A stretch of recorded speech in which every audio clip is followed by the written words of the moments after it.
we go. Sorry. Alice, what's your favorite part about playing Typhoid Mary? The violence. Yeah, I love learning how to fight. I also love the fact that the character is able to kind of, in a very clear way, live out the different facets of her mind and imagination, which we all have, but we all subdue or suppress or try to deny, but we all have many narratives and many faces that we prepare and use in different situations, and to be able to live that out on screen was nothing short of delicious.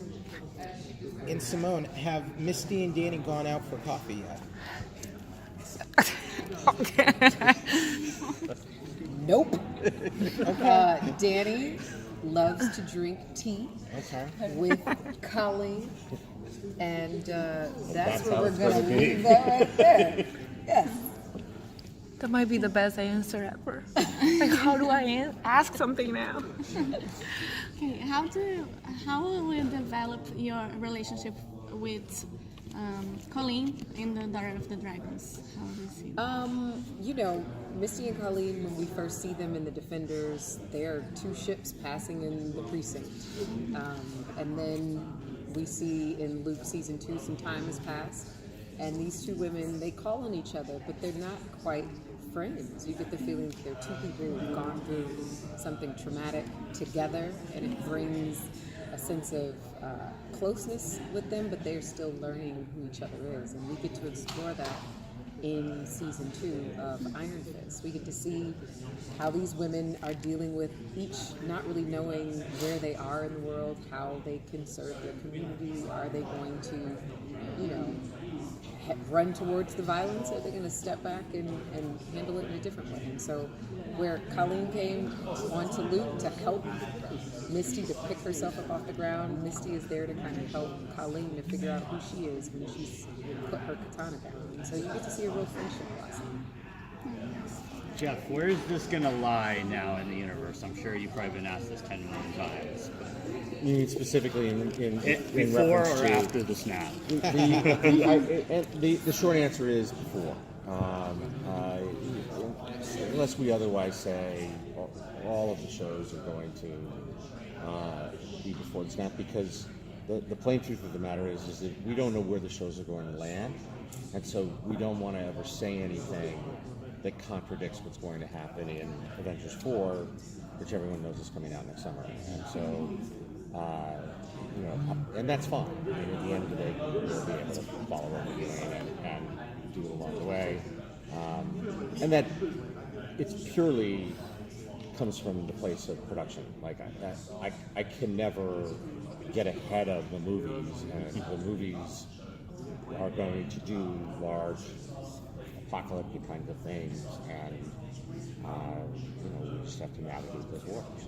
The best way to do it is just to say the story takes place before. Thank you. If it was a comic book, there would have been a little footnote down the bottom. The story takes place before Infinity War movie number 3. Alice, what's always fascinated me about Typhoid Mary, I'm so excited you're getting to play this character, you know, for the first time on screen. You know, she is a person that suffers from multiple personalities. So there are moments, you know, where she wants to set people on fire and slice them to ribbons, but there are other moments where she's terrified and she's very vulnerable. So I guess, what do you think about getting to play those different sides of this person? Because she's not always into violence. There are times where she's very... We've never spent any time with Alice, so it's... He gets to now. So I don't want to give the same answer that I gave, so I'm trying to find the truth of that. I guess what you're asking is, how do you balance the extremity of innocence with psychosis? That's something I do in my daily life. So that is a nice muscle that I've exercised. Because I don't have a continual emotional spectrum that stays steady. So what was difficult for me to do was to be able to go straight into the darkness of Mary Walker, And I think that it took me quite dark, is the truth. And there was a long period of time where I wasn't leaving a dark character, and I took that darkness home and I lived in a dark place, and it was a New York winter. Also, I think that, I don't know, Jeph stopped me, but the sexuality of the character is also very broad, and that also affected my life and my relationships. And I'm not yet immune to my life being affected by my work. I know that that's a journey that actors have to take, but I haven't got there yet. Did you do much research into multiple personalities and people dealing with that? I did. For the character? I did, and I watched a lot of videos, and there are some people for which it's absolutely destructive to their lives and their relationships, and some partners will stand by these individuals, and I watched a couple of documentaries on that. But really, a lot of the time it comes from like a primal trauma, and that is the therapy for that is immense. And you haven't necessarily met your alter, so when they video these people having these experiences and they show them to a different side of their personality, that's a source of huge shock and trauma. So it's not a light subject, and I didn't take it lightly. But the footage yesterday was fantastic. I think this is perfect casting, just like everyone on this show.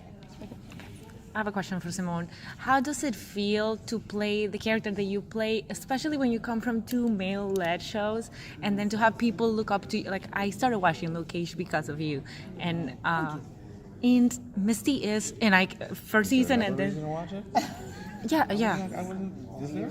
I mean, there's this guy there, but like, yeah, yeah. And how does it feel, to be a role model like that, and to hear like, yeah, there are people who are following your character and your journey?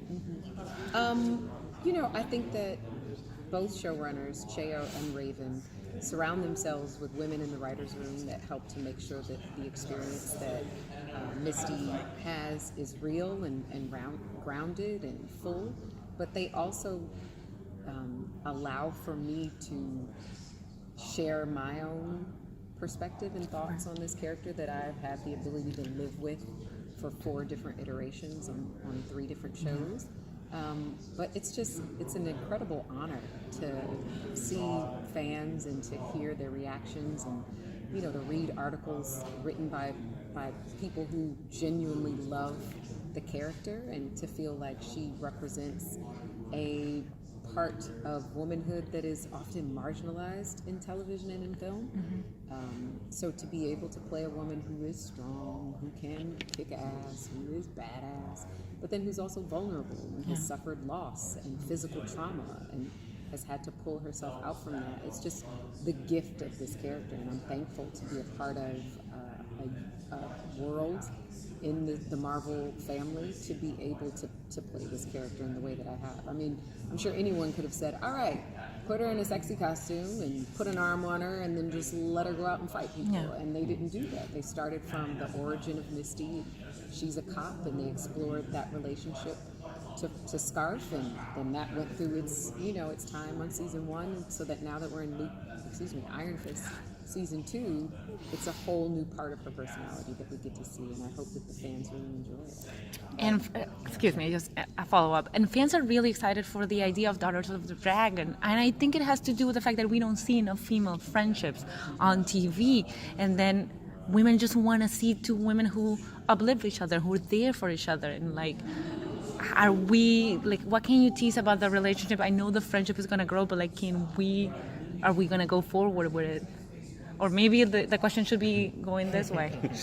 Well, I think in many ways you answered your own question on that. We agree. We like showing very strong relationships between women.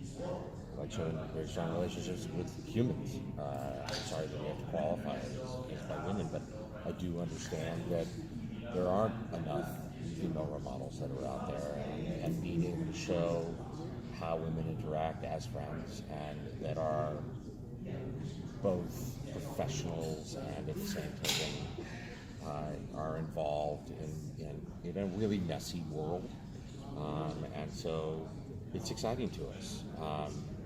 As to how far that goes, look, the good news is we have 2 shows which feature both characters, and there's also obviously a lot of people out there who want to see more of Danny and Luke interacting, because that's an interesting pairing of people.